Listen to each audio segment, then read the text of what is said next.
สบายดีข้าพเจ้าจะมาเล่าเหตุการณ์ที่จุนปุ้นเหือนของข้าพเจ้าตามที่คลิปวิดีโอทุกคนเห็นไปเนาะซึ่งข้าพเจ้าเป็นเจ้าของเหือนแล้วก็เป็นเจ้าของทรัพย์ที่เสียหายเนาะ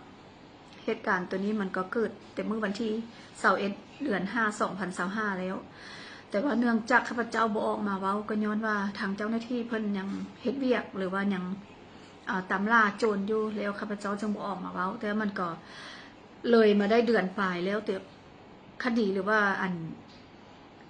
ความคืบหน้าอย่างยังบ่มีเนาะฉะนั้นมื้อนี้ข้าพเจ้าจึงได้ออกมาเว้าตัดสินใจออกมาเว้าเป็นสติเตือนใจให้ทุกคนหรือว่าพ่อแม่ประชาชนทุกคนว่า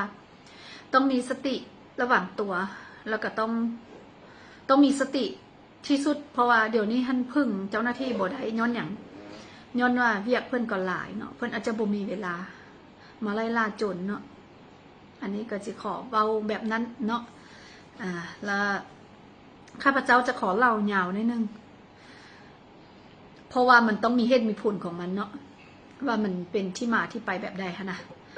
แล้วก็คือมื้อวันที่7ของเดือน5เนาะวันที่7ตอนเช้าของเดือน5ข้าพเจ้ากับผัวได้ไปเสียงขวางเนาะได้ไปเปิดร้านอาหารเพราะว่าข้าพเจ้ามีสวนอาหารอยู่เสียงขวางแล้วผัวเมียข้าพเจ้าไปเปิดสวนอาหารอยู่เสียงขวางแล้ววันที่7ประมาณ8 โมงเช้าโจรได้โทรหาข้าพเจ้าว่าเอ้ยเดี๋ยวนี้เจ้าอยู่สวนอาหารเจ้าบ่ข้าพเจ้าได้ตอบว่าบ่อยู่ย้อนอย่างข้าพเจ้าจึงตอบจังซั้นข้าพเจ้าเป็นคนที่มีสติบ่ได้บอกว่าข้าพเจ้าอยู่ไสเป็นคนที่แบบว่าเฮาไปใต้ก็ว่าเฮาไปเหนือเฮาไปเหนือก็ว่าไปใต้หนะประมาณนั้นเนาะแล้วโจรถามข้าพเจ้าว่าเอ้ยบ่อยู่สวนอาหารเอ้ยเป็นอย่างว่าเห็นรถเอ้ยจอดอยู่หันข้าพเจ้าก็ตกใจข้าพเจ้าก็เลยแก้ตัวทันเลยว่าโอ้รถคันนั้นท่านเอาไปให้น้องสายบริหารอยู่สวนอาหารบ่แม่นรถเอ้ยเด้อ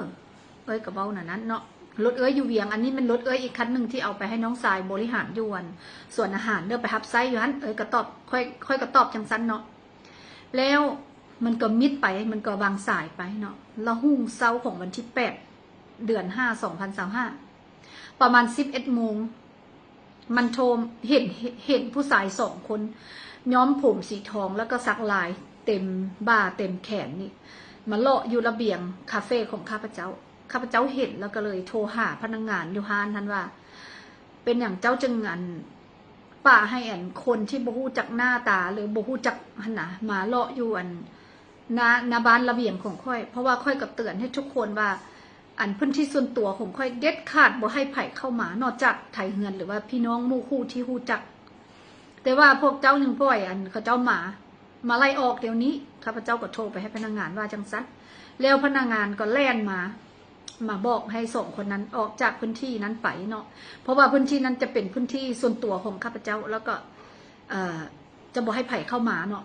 ส่วนที่เป็นร้านอาหารหรือว่าส่วนอาหารมันจะอยู่โซนหนึ่งอีกต่างหากเนาะแล้วหลังจากมันออกไปปุ๊บบ่ฮอด10 นาทีมันโทรมาว่าคือว่าเห็นแม่นรถเอ้ยแท้แล้วก็เห็นคือว่ายังเห็นเอ้ยอยู่ในเหือนเปิดประตูอยู่ในเหือนแล้วข้าพเจ้าเองก็ได้ปฏิเสธอีกรอบ2ของมื้อวันที่8ว่าบ่นะบ่ได้อยู่นะบางเชื่อพนักงานตี้ก็ตรวจนั้นเนาะแล้วก็บอกผัวยังนอนอยู่ในห้องนอนอยู่ก็บอกผัวว่าลุกออกมาเฮาออกไปซะออกประตูหลังบ้านแล้วให้น้องเพอหันขี่รถของเฮาลงไปจอดอยู่นอกหัวท่าแล้วเฮาก็ออกแล้วเฮาก็เลี่ยมหัวไปแล้วก็ขึ้นรถไปเวียงจันทน์เลยสนิทก็เว้านั้นให้ผัวแล้วผัวก็ออกมาแล้วก็พอเดี๋ยวออกตามที่ได้เว้าให้ผัวเนาะแล้วก็โทรบอกน้องเพอหันขับรถของข้าพเจ้าเองไปจอดอยู่โซนหนึ่งอีกต่างหากบอนที่บ่มีไผเห็นนั้นแล้วข้าพเจ้าก็ไปขึ้นรถย่างไปขึ้นรถแล้วก็มาเวียงเลยแล้วตั้งเต็มมื้อนั้นมาแล้วข้าพเจ้าก็บ่สบายใจเนาะก็คิดว่าเป็นอย่างว่าข้าพเจ้าจึงถามแบบนั้นหั่นนะแล้วแล้วตอนมันโทรมาแล้วข้าพเจ้าว่ามีเวียกหยังมันว่าสิโทรมาถามว่าเอ้ยอยู่ส่วนอาหารแล้วมันมีห้องว่างบ่มันมีตู้ว่างบ่เพื่อสิพาหมู่ไปกินอาหารเหมือนเว้านั้นเนาะแล้วหลังจากข้าพเจ้าขึ้นเสียงขวงมาแล้วผัวข้าพเจ้าก็เล่าสู่ผัวฟังว่ารู้สึกว่าบ่สบายใจหั่นน่ะคือว่ามีคนติดตามเฮาหั่นน่ะแล้วผัวหั่นก็ว่าคันซั้นนั่น ค่อยกันยังบ่ไปเวียกหยังค่อยก็สิอยู่เฮือนนี่แล้วก็มีน้องสาย2 คนเนาะมาเต้เสียงขวางมาอยู่นำข้าพเจ้านี้แล้วน้องสายท่านจะมาเกี่ยมภาษาสิไปเฮือนญี่ปุ่นเนาะแล้วครอบครัวของข้าพเจ้าท่านมีประมาณ10 คนเนาะอยู่เฮือนหลังที่จนปุ้นนี่นะมีน้องสาย2 คนแล้วก็มีลูก4 คนแล้วก็มีผัวเมียแล้วก็มีน้องเพ้อ2 คนเนาะที่มาอยู่นะมีทั้งหมด10 คนเนาะแล้วก็อยู่พร้อมหน้าพร้อมตาหมด10 คนท่านแล้วพอดีมาฮอดเมื่อวันที่สาวแล้วผัวน้องก็ว่าผัวน้องมันมีเวียกอยู่หลวงพระบางเพราะว่าพวกข้าพเจ้านะเปิดบริษัทอยู่หลวงพระบางเนาะแล้วผัวก็ว่ามื้อนี้ละไอ้สิไปเวียกหลวงพระบางเด้อไอ้สิไปเบิ่งเวียกน้อยนึงเพราะว่าเขาเจ้ากรรมกรเขาเจ้าท่านมีเรื่องน้อยนึงแล้วค่อยสิขึ้นไปเคลียร์ปัญหาเด้อแล้วให้น้องอยู่เหือนแล้วก็ส่งลูกไปโรงเรียนเนาะผัวก็ว่าจังซั่นแล้วข้าพเจ้าก็ตกลงให้ผัวไปแล้วผัวไปเมื่อวันที่20ตอนเช้าเนาะแล้ววันที่20ตอนแหลงฮะละน้องสาย2 คนนั้นกับน้องเพ้อ2 คนนั้นเขาเจ้า4 คนนั้นขึ้นออกจังไดแล้วเขาเจ้าว่าเขาเจ้าสิไปเฮียนญี่ปุ่นแล้วสิไปยามบ้านก่อนแล้วพอดีออกไปเมื่อวันที่20ตอนแหลงขี่รถเมล์ไปเสียงขวางเนาะแล้วเหลือแต่ข้าพเจ้ากับแล้วลูกชายกกนั้นก็ไปนำผัวเมื่อวันที่20ตอนเช้าแล้วตอนแหลงแล้วน้องสายกับน้องเพ้อ4 คนนั้นเขาเจ้าก็ขี่รถเมล์ไปเสียงขวางแล้วเหลือแต่ลูกน้อย3 คนกับข้าพเจ้านี้อยู่เหือนเนาะแล้วก็นอนคืนวันที่20วันที่21นั้นมีแต่ซี่ไม่ลูกนอนอยู่เหือนแล้วก็หุ่งเช้ามาแล้วก็ส่งลูกไปโรงเรียน7:30แล้วมันออกจากเหือนไปโรงเรียนเนาะไปฮอดโรงเรียนแสงดาราแล้วแม่นั่น8:10เนาะแล้วส่งลูกเข้าโรงเรียนหมดแล้วตัวเองก็กลับมาฮอดเครื่องทางแล้วมันเห็นเขาเจ้ามาเห็นเขาเจ้าขายมะม่วงแล้วก็เลยแวะซื้อมะม่วงโลนึงแล้วก็กลับมาฮอดงานท่าน9:30เบิ่งโมงมันนะแล้วยังไม่ได้กินข้าวเช้าแล้วก็คิดว่าโอ้จะกินนี่อย่างแล้วก็เลยเอาปลาอยู่ตู้เย็นท่านมาต้มแล้วเห็ดลับปลากินแล้วหลังจากเห็ดลับปลาแล้วละ10:30เนาะแล้วข้าพเจ้าก็รู้สึกว่าคือว่าโบสบายใจจักเป็นจังใดคือมีอย่างที่สะกดใจให้เฮาฮู้ว่ามันสิมีเหตุการณ์นี่อย่างนะแล้วก็เลยจับโทรศัพท์โทรไปหาฮักอยู่ทางข้างผู้ที่ผมสั้นที่เขาเจ้าจับหัวเราคือตามคลิปวิดีโอนี่นะแล้วก็ชงหาเราว่าเจ้าอยู่เฮือนบ่เราว่ากำลังสิไปตลาดเช้าซะเนี่ยแล้วก็เลยชวนเราว่าบ่เฝ้าไปมากินข้าวน้ำค่อยก่อนแล้วเขาจึงค่อยไปเพราะว่าค่อยอยู่ผู้เดียวกินข้าวบ่แซ่บแล้วก็รู้สึกยันจังไดเว้านั้นให้เราเนาะแล้วเราก็ออกมาเราก็คันสั้นนั้นสิเอารถเข้าเฮือนสิมาแล้วเราก็ออกมาพอดีเราออกมาแล้ว11:00เนาะเราออกมา11:00เรามาฮอดแล้วข้าพเจ้าก็ไปหาข้าวสู้กินเนาะหาข้าวแล้วเอาลาบมันมาสู้กินแล้วกินแล้วก็นั่งลมกันไปฮอด11:50เนาะแล้วพอเดียวกินข้าวแล้วก็เอาถ้วยบ่วงไปล้างมาแล้วมานั่งแล้วพอดี12:00ตรงแล้วข้าพเจ้าก็เอามีดมาปอกมะม่วงแล้วปอกได้เปียงที่1ให้เรากินแล้วปอกเปียงที่2ให้ตัวเองกินแล้วเห็นรถลีโวหันมาจอดขวางหน้าบ้านแล้วหักนั้นบ้าโอ้ยบ่แม่นผัวน้องมาวะสิเนี่ยแล้วตัวเองก็จอบบึ้งแล้วก็เบ้าให้ผัวเบ้าให้หักว่ารถผัวน้องมาแต่ละเทื่อเราจะเต้าหัวเข้าเหือนอันนี้เราบ่เต้าหัวเข้าเหือนบางเทื่อกับรถเขาเจ้าหลีกกันเนาะก็เว้านั้นให้เราบ่ได้เอะใจหยังแล้วก็บ่ได้สนใจหยังแล้วก็พาเดียวลมกันต่อโสนี่โสนั้นต่อแล้วได้ยินเสียงดังคือระเบิดดังแล้วก็พาเดียวแล่นบึ้งจอบบึ้งอยู่ประตูเพราะว่าเฮือนครัวของข้าพเจ้าเป็นเฮือนแก้วคือเฮือนหลังนี่แหละทางหลังนี่เนาะมันจะเป็นแก้วหมดเนาะอยู่นอกกับเจ้าจะบ่เห็นเฮาแต่เฮาอยู่ไหนเห็นกับเจ้าค่ะนะ แล้วก็พอเดียวเปิดประตูบึ้งแล้วเห็นตำรวจผู้นึงเนาะยืนกำลังเอาเล็กท่านมานั้นกำลังเอาเล็กมางับกระเจเนาะแล้วก็เลยหักกันกับเขาว่าเอ้าเป็นอย่างผ่านตำรวจมาเฮ็ดอย่างสิเนี่ยแล้วข้าพเจ้าก็ตกใจเนาะข้าพเจ้าก็ตกใจเลยว่าเอ้าตำรวจมาเฮ็ดอย่างวะสิเนี่ยแต่ว่ารู้สึกในใจเพราะว่าตัวเองก็พอฮู้กฎหมายนิดนึงเนาะแล้วก็ขึ้นในใจว่าอาจจะบ่เป็นตำรวจเพราะว่าคันเพี้ยนเป็นตำรวจนี่เขาเจ้าจะเอาในบ้านมาคันเพี้ยนเขาเจ้ามีเป้าหมายมีหมายค้นอย่างต้องเอาบ้านมาแล้วก็ต้องเอาหมายค้นมาโบเมนที่มาสิมาแบบนี้สิมางับประตูหัวหรือว่ามาเฮ็ดแบบโจรแบบนี้นะขึ้นนั้นเราก็เลยบอกให้เราว่าอุ้ยเฮาหนีเสด็จก็บอกให้หักนั่นเนาะแต่ว่าเราว่าอุ้ยบ่ต้องหนีได้เฮาบ่เป็นคนผิดเฮาบริสุทธิ์เฮาสิเป็นหนีเฮ็ดหยังหนีเจ้าหน้าที่เฮ็ดหยังมันผิดได้เสน่ห์เพิ่นก็ว่าจังซั่นเนาะแล้วข้าพเจ้าก็ฟังความเพิ่นก็เลยบ่หนีซะนะแล้วบ่หนีแล้วพาเดียวอยู่ นั้นตำรวจผู้หนึ่งหันปีนขึ้นประตูเนาะอันนุ่งสุดตำรวจนะปีนขึ้นประตูหัวแล้วมันตกเนาะมันสูงเนาะมันตกแล้วเหลียวอีกบัดนึงไปเบิ่งแล้วมันเห็น4 คนมายืนกันนุ่งสุดตำรวจมาเลยแล้วข้าพเจ้าก็ตกใจก็เบ้าให้หักทันเทือที่2มาไปเฮาหนีเพราะว่าหลังบ้านอันของข้าพเจ้ามันมีประตูออกเนาะออกหลังบ้านไปสู้เฮือนของอันหักที่มาอยู่นำนั่นแหละแล้วข้าพเจ้าก็ว่าไปอันน้องเสียเอากระเจ็บหัวไปเปิดอันประตูหลังบ้านแล้วเฮาหนีสิเนี่ยมีอย่างก็จังค่อยลมกันเพราะว่ารู้สึกว่ามันบ่แม่นตำรวจแล้วแต่ว่านั้นเราเว้าคำนึงออกมาว่าอุ้ยเจ้าจะหนีเฮ็ดหยังบ่แม่นเจ้าฆ่ายาปะหรือว่าเจ้าเฮ็ดผิดกฎหมายวะสิเนี่ยแล้วตัวเองก็ตกใจว่าเอ้าเจ้าเป็นอย่างยังบ่เชื่อค่อยเจ้าค่อยยังเว้าแบบนั้นให้ค่อย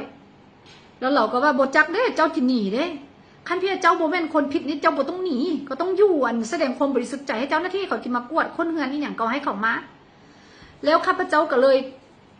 งงไปหมดเนาะงงไปหมดกระโบเฮ็ดหยังบ่ถึกหั่นน่ะแล้วเห็นเขาเจ้าเอาอันตัดเล็กหั่นน่ะใหญ่ๆหั่นแหน่มาตัดกระเจ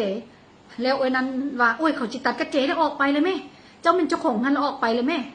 แล้วข้าพเจ้าก็ออกไปเนาะข้าพเจ้าก็ออกไปถามว่าสบายดีมีเวียงอย่างเนาะเสน่ห์แล้วมันก็เอาปืนอยู่อันเอวมันท่านออกมามันบ่ได้อัน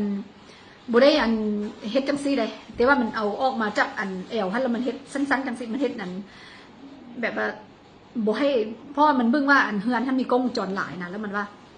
เข้าห้องเสด็จแล้วอันอยู่ใกล้ประตูหัวมันมีห้องการของข้าพเจ้าอยู่หั่นเนาะแล้วอันมีเคาน์เตอร์มีห้องการอยู่มันบอกว่าเข้าห้องแล้วข้าพเจ้าคิดว่า4อันหนีกับคืนหั่นนะแต่ว่ายันมันเอาปืนยิงหั่นน่ะก็เลยตัดสินใจฟังความมันแล้วก็เลยเข้าห้องพอดีเข้าห้องไปแล้วเข้าอันห้องการหั่นน่ะไปแล้วพอดีเปิดอันโทรศัพท์ใส่รหัสพอดีเปิดมาแล้วสิโทรหาผัวแล้วปืนจ่อหัวแล้วมันปีนประตูได้แล้วปืนจ่อหัวแล้วมันเอาขาหันมาจักมันเฮ็ดจังเลยตอนนั้นหันตั้งสติบ่ได้ระบุเลยแล้วข้าพเจ้าก็ล้มลงพื้นแล้วมันก็เอาแบบว่ามันเอาตีนของมันมาเฮ็ดจังได๋แหละเพราะว่าตอนนั้นหันฟังบ่ได้เลยหั่นน่ะตกใจแล้วก็เฮ็ดหยังบ่ถึกเลยนะแล้วก็ล้มลงพื้นแล้วมันก็เอาปืนจี้ขมับนี่แล้วมันก็มีอีก3 คนตามมาแล้วก็เอากระเจมือใส่กับมือข้าพเจ้าเนาะแล้วมันเอาข้าพเจ้าขึ้นมาแล้วมันเอาปืนจี้หัวว่าเงินอยู่ไสคำอยู่ไสแล้วข้าพเจ้าบอกข้าพเจ้าว่าบ่ฮู้เนาะแล้วมันถามว่าผู้ใดเป็นเจ้าของเฮือนข้าพเจ้าก็ว่าบ่ฮู้ข้าพเจ้าบ่ได้ตอบเนาะคำนี้นะข้าพเจ้าบ่ได้ตอบแล้วมันแล่นมาถามหักนั้นอยู่เฮือนครัวแล้วมันมาใส่กระเจมือหักอยู่เฮือนครัวแล้วมันมาถามอยู่เฮือนครัวว่าหักนั้นว่าอันเจ้าของเฮือนมันผู้ใดแล้วนั้นเราบอกมันว่าอันเนี่ยสุเฮ็ดหยังให้ค่อยเด้ออันเจ้าใส่กับมือค่อยกระยาแต่ว่าเจ้าบ่ต้องฆ่าบ่ต้องตีค่อยเพราะว่าค่อยบ่เป็นเจ้าของเฮือนค่อยอยู่ทางข้างแล้วค่อยมากินข้าวนำเราเป็นเจ้าของเฮือนเสด็จแล้วมันกลับคืนมาฮอดแล้วมันเอาปืนมาขู่มาจี้ว่าเงินอยู่ไสมึงบ่บอกกูสิยิงมึงเสด็จแล้วมันเอาปืนนั้นมาตีแก้มของข้าพเจ้านี่เลือดจนย้อยแล้วข้าพเจ้าก็ตกใจแล้วก็คิดว่าอย่าเงินคำซ้ำนี้ท่านบอกมันเอาไปเลยซะเดี๋ยวมันสิยิงเขาตายนะแล้วข้าพเจ้าก็บอกมันว่าเงินกับคำมันอยู่ตู้เซฟอยู่ชั้น2เพราะว่าเงินของข้าพเจ้าเป็น2ชั้นเนาะข้าพเจ้าก็บอกนั้นแล้วมันก็ขึ้นไปชั้น2มันบ่ฮู้ว่าจักคนแต่ว่าตามที่คลิปวิดีโอเลยมันขึ้นไปชั้น2แล้วมีผู้นึงท่านเอาปืนจี้ข้าพเจ้าอยู่ไหนห้องการนะแล้วมันขึ้นไปชั้น2แล้วมันไปเอาตู้เซฟมาแล้วมันเอาบ่ได้มันนักเนาะแล้วมันกิ้งลงคันไดลงมาชั้นลุ่มแล้วมันเอางัดเล็กท่านน่ะเอาไปงัดออกแล้วมันก็เอาคำไป10 บาทเนาะมีใส่แขนของผัวแล้วก็มีใส่คอของข้าพเจ้าแล้วมันก็เอาเงินบาทท่าน100,000 บาทเนาะเงิน$5,000ข้าพเจ้าเป็นคนที่บ่ไว้เงินไว้คำอยู่ในเฮือนเลยเพราะว่าเงินคำท่านข้าพเจ้าจะมีสติที่สุดแต่ว่าเนื่องจากว่าข้าพเจ้าพาครอบครัวไปเที่ยวต่างประเทศมาเนาะแล้วเหลือเงิน5,000 เหรียญมาแล้วข้าพเจ้าสิเอาไปฝากธนาคารแต่ว่าเดือน7นี่สิไปฝรั่งสิไปเที่ยวฝรั่งก็เลยว่าบ่เอาไปฝากแล้วสิเอาไปเที่ยวฝรั่งแล้วอีก100,000 บาทแล้วมันข้าพเจ้าไปแลกก่อนหน้านั้น2 มื้อสิไปซื้อเครื่องจักรไถมาเข้าโรงงานเนาะเพราะว่าข้าพเจ้าก็เป็นเจ้าของโรงงานสาเนาะสาเขียวนะแล้วสิไปซื้อ2 สาซื้ออย่างนั่นแหละแล้วข้าพเจ้าบ่ได้ไว้เงินอยู่เฮือนเนาะเงินกีบก็จึงบ่มีราคาพันละแม่น มื้อก่อนท่านก็มีหลาย แต่ว่าข้าพเจ้ารู้สึกว่าบ่ปลอดภัยแล้วบ่มีบอลฝากบอลไว้แล้วมักเที่ยวมักบ่อยู่เฮือนแล้วข้าพเจ้าก็เลยเอาไปขายหมดแล้วผัวท่านบ่ให้ขาย10 บาทนั้นผัวว่าจะให้จงไว้ให้มีให้ตัวก็จงไว้เนาะแล้วมันเอาไปซ้ำนั้นแล้วอันโทรศัพท์ของข้าพเจ้า2 หน่วยนึงเป็นSamsung เนาะตัว Samsung 24ตัวออกใหม่ล่าสุดหน่วยนึงหันแม่นนั่นแม่นบ่ชื่อซื้อมัน หน่วยนึงหันแม่นอันโทรศัพท์อันคืออันนั้นท่านคือมาAppleหั่นน่ะบ่จื้อแล้วโอ้สมองบ่ดีแล้วเนาะแล้วตัวนั้นท่านซื้ออยู่อัน 2,000 ปลายเหรียญเนาะไปซื้ออยู่ต่างประเทศเนาะแล้วมันเอาไปเนาะมันเอาไปหมดแล้วหลังจากที่มันปุ้นเฮือนหลังจากที่มันนั้นได้เงินได้คำหมดนะแล้วมันแล่นมาบอกผู้ที่เอาปืนจี้ข้าพเจ้าอยู่ห้องค่ะว่าหัวหน้าอันเฮือนเขาเจ้านี่มีกล้องจรหลายได้สิเนี่ยมันเบ้านะแล้วบักอันนั้นท่านจึงปล่อยข้าพเจ้าแล้วมันจึงขึ้นไปเอาหน้าจอของกล้องท่านแล้วข้าพเจ้าจะมาตัวนี้จะเป็นความลับเนาะข้าพเจ้าจะบอกมันมีอย่างแล้วมันเป็นอย่างว่ามันจึงได้แต่กล้องมันจึงได้แต่จอเนาะเพราะว่าข้าพเจ้ามีความลับที่บอกให้มันเอาตัวกล้องดำหรือตัวเก็บข้อมูลได้แล้วมันเอาแต่จอไปแล้วมันซ่อมหาตัวนั้นแล้วมันถามข้าพเจ้าว่าตัวนั้นอยู่ใส่ข้าพเจ้าก็ว่าบูฮู้เนาะแล้วมันเอาแต่จอไปหลังจากมันเอาจอได้แล้วมันเบ้าว่าเอามันขึ้นรถสิเนี่ยแล้วว่าสิเอาข้าพเจ้าขึ้นรถแล้วข้าพเจ้ารู้สึกว่ามันต้องเอาไปเรียกค่าไถ่หรือว่าต้องเอาไปเห็นสิ่งที่บุดีขั้นสั้นกูจะตายกูก็ตายอยู่เงินบนแหน่งไปข้าพเจ้าขึ้นในใจนะนี่แล้วมันดึงข้าพเจ้าออกมาข้าพเจ้าก็เอาขามาใกล้ใส่ประตูฮันเพราะว่าบ่มีมือจับเลยเด้มันเอามือใส่กระเจมันเด้แล้วบ่มีมือจับแล้วมันดึงข้าพเจ้าจึงล้มฟุบออกจากประตูมาใส่หน้ารถมันคือคลิปวิดีโอตัวที่เขาเจ้าปล่อยไปเนาะแล้วหลังจากข้าพเจ้าออกมานอกแล้วพอดีมีประตูทางข้างผู้หนึ่งกับประตูหน้าบ้านมีเฮือน2 หลังที่อยู่ติดเฮือนข้าพเจ้าแล้วมีประตู2 คนอยู่แล้วข้าพเจ้ายืนบึ้งแล้วข้าพเจ้าส่งสัญญาณให้2 คนนั้นว่าโบแม่นตำรวจเด้อโจรมันโบมีหมายค้นแล้วมันก็ถามแต่เงินแต่คำมันแม่นโจรสิเนี่ยแล้วประตูนั้นก็เฮ็ดหน้าสีหน้าโบดีน่ะแล้วมันจึงเอาข้าพเจ้ามาทิ่มใส่เฮือนขวามันซุกข้าพเจ้าที่ใส่เฮือนขวาแล้วมันจึงแล่นหนีขึ้นรถตามวิดีโอที่ทุกคนเห็นเนาะตอนที่มันแล่นหนีฮันย้อนว่าข้าพเจ้าส่งสัญญาณให้คนข้างๆหรือว่าเฮือนอ้อมข้างฮันว่ามันโบแม่นตำรวจมันแม่นโจรมันโบมีหมายค้นแล้วมันก็เอาเงินเอาคำไปมันมาคู่เงินคู่คำนะแล้วมันจึงแล่นหนีขึ้นรถคือคลิปวิดีโอที่เห็นเด้อแล้วตัวนี้ฮันเป็นสติเตือนใจเนาะเพราะว่ามันมาหลายแบบโจรเดี๋ยวนี้นะมาหลายแบบแล้วหลังจากนั้นมาแล้วข้าพเจ้าจึงมาบึ้งกล้องจรคืนหรือว่าทางเจ้าหน้าที่เอากล้องบึ้งคืนแล้วจึงเห็นมันติดตามข้าพเจ้าตั้งแต่เมื่อวันที่7มาแล้ว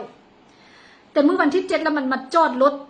เมื่อวันที่6แล้วมันมาจอดรถกลางคืนอยู่ประมาณ1-2อยู่ประตูหัวหันติดตามจนหุ้งเศร้าข้าพเจ้าออกจากเงินไปแล้วมันติดตามนำไปแล้วแต่ว่ามีผัวแล้วก็มีหลายคนแล้วมันบ่กล้าเฮ็ดอย่างเสื่อนะแล้วก็บ่ฮู้ว่าคันเพียผัวอยู่นี่จักเขาเจ้าสิต่อสู้จังไดเนาะอันนี้ก็เป็นตาย่านแล้วก็มาเล่าสู่ทุกคนฟังว่าเหตุการณ์มันเกิดขึ้นจังไดเนาะที่มาที่ไปของคลิปแล้วก็เหตุการณ์มันเป็นอะไรเนาะแล้วก็ทุกคนต้องมีสติผู้ใดที่เป็นคนที่มีฐานะน้อยนึงหรือว่ามีธุรกิจมีอย่างนั้นนะต้องระมัดระวังแล้วก็คนที่บ่มีก็ต้องระมัดระวังเนาะเพราะว่าเดี๋ยวนี้หั่นน่ะโจรมันมาหลายรูปแบบเพราะว่าเศรษฐกิจหรือว่าสังคมบ้านเฮามันหากินยากเข้าทุกมื้อเนาะผู้ใดที่พอใครนิดนึงแล้วจนอาจจะติดตามตลอดเนาะเขาเจ้าก็จะฮู้ว่าเฮามีฐานะมีธุรกิจมีอันนี้นั่นเฮาอาจจะมีเงินหั่นน่ะบางเทื่อเฮาก็บ่มีแต่ว่าเขาอาจจะคิดนั้นให้เฮาเด้อขอบใจ